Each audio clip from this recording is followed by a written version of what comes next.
Split the difference is a common idiomatic expression that means to find a compromise or reach an agreement by each party, giving up something to meet in the middle.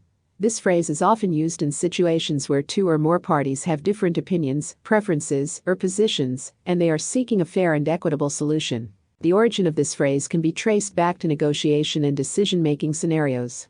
Imagine two people are trying to determine a fair price for an item they both want to buy or sell. One person believes the item is worth $100, while the other thinks it's worth $200. To split the difference in this case, they would agree on a price of $150, which is exactly halfway between their initial valuations. By doing so, both parties make a concession to reach a mutually agreeable outcome. This concept of splitting the difference extends beyond monetary matters. It is a valuable approach in resolving conflicts and finding common ground in various aspects of life, such as relationships, business deals, and political negotiations. In interpersonal relationships, splitting the difference can involve compromising on issues like where to go for dinner, how to divide household chores, or what to watch on television. It's a way to ensure that both parties feel heard and that their preferences are taken into account, even if they don't get everything they initially wanted. In business, this phrase often comes into play during negotiations.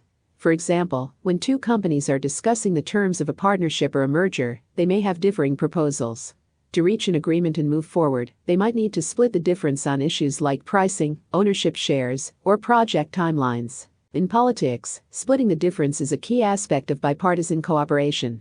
When lawmakers from different parties have conflicting views on a proposed policy or legislation, they may engage in negotiations to find middle ground that addresses some of the concerns of both sides. While splitting the difference can be an effective strategy for conflict resolution and compromise, it's important to recognize that it may not always be the best approach in every situation.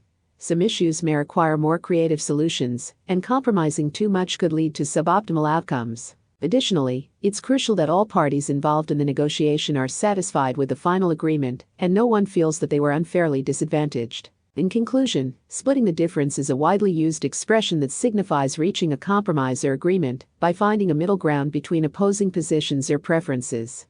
This approach is employed in various contexts, from personal relationships to business negotiations and politics, and it plays a crucial role in resolving conflicts and fostering cooperation. However, it is important to use this strategy judiciously, recognizing that not all situations can be resolved effectively by simply splitting the difference, and the needs and concerns of all parties must be considered in the process.